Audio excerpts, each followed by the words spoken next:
Praise be Jesus Christ, now and forever.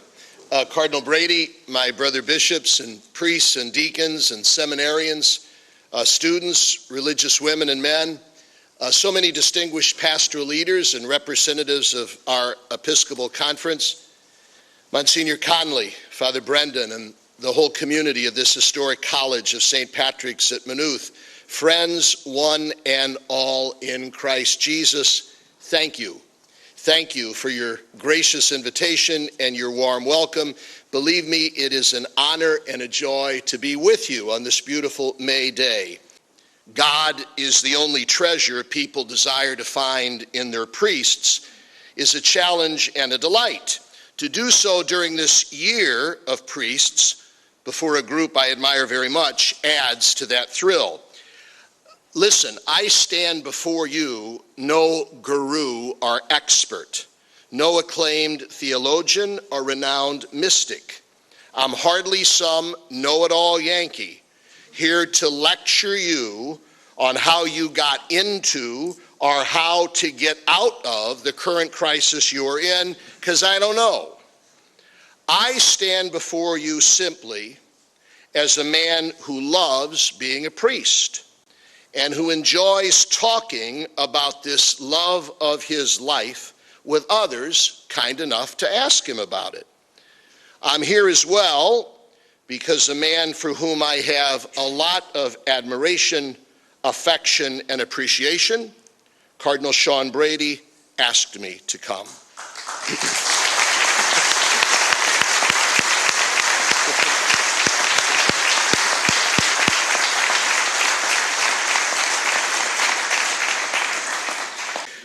And I'm here, everybody, listen to this, to repay a debt. Simply put, from a human point of view anyway, I owe the most important pearls of great price, my Catholic faith and my priestly vocation, to you, beloved Ireland. I admired the late lamented Cardinal Dolan very much, but I did not count prophecy one of his many talents. But just listen to what he remarked to us bishops in America when he preached to us a day of recollection 6 years ago. The Cardinal said, "The church is on her knees, knocked to the ground in confusion, scandal, sin, anger, and shame. But as long as she from her knees clings to the cross and does not fall on her face, on her knees is where she really ought to be." So, Cardinal Dolan apparently agrees with my priest friend in Milwaukee. 8 days after the cataclysmic earthquake in Haiti, I visited leveled Port-au-Prince in my role as chair of the Board of Catholic Relief Services, the American cousin of your excellent Trocaire. The misery and devastation was beyond belief. Stench was literally in the air. We spent Saturday evening with our 300 CRS workers who resided in Haiti, who had all been there on that dreadful day, and who were physically, emotionally, and spiritually drained after 8 days of intense relief and rescue.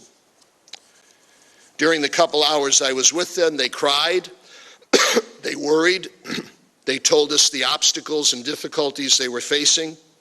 They dreamed out loud of future rebuilding. And as I left, I asked them, "Is there anything personally I can do for you?" One young woman raised her hand. I expected her request to be for more supplies, medicine, tents, food, or to go home and shout from the skyscrapers of New York of the towering needs of Port-au-Prince. Instead, she simply said to me, "Father, tomorrow is Sunday. Will you come back and say Mass for us?" What she wanted from me was not money, supplies, or earthly goods. She wanted the Lord. And she presumed I had the treasure to share with her in the Eucharist. After Hurricane Katrina, we in the Archdiocese of Milwaukee adopted a parish that had been decimated, helping to rebuild the homes, the neighborhood, the church, and the school. The pastor, in one of his frequent messages to us of gratitude, recalled for us his horror the day after this apocalyptic storm. Listen, for the first time in my life, I couldn't say Mass. I had no table, no bread, no wine, no missal, no paten, no vestments. Everything was gone.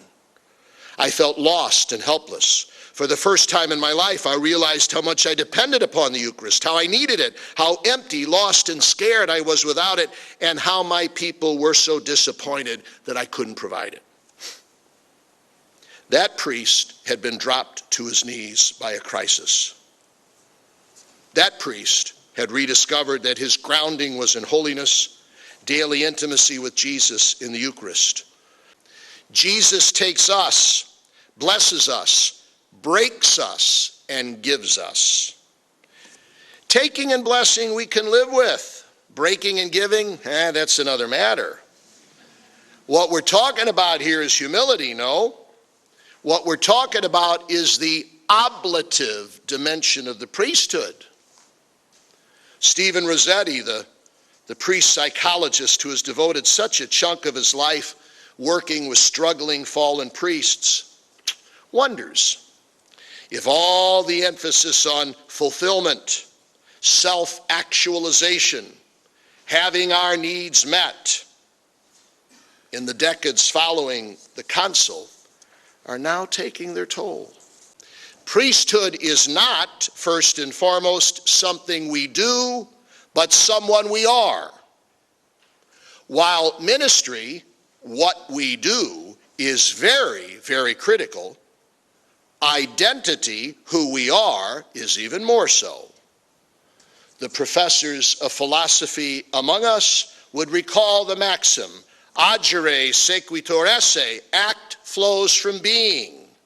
And this applies mightily to the sacrament of holy orders. John Paul II went hoarse, teaching us that the priesthood is a dramatic, radical reordering of a man's very life, his soul, his heart, his identity. And that we're much better off looking at fathers and husbands for metaphors of the priesthood than we are at professions. Thus, the priesthood is a call, not a career, a redefinition of self, not just a ministry, a way of life, not a job, a state of being, not a function, a permanent, lifelong commitment, not some temporary style of service, an identity, not a role.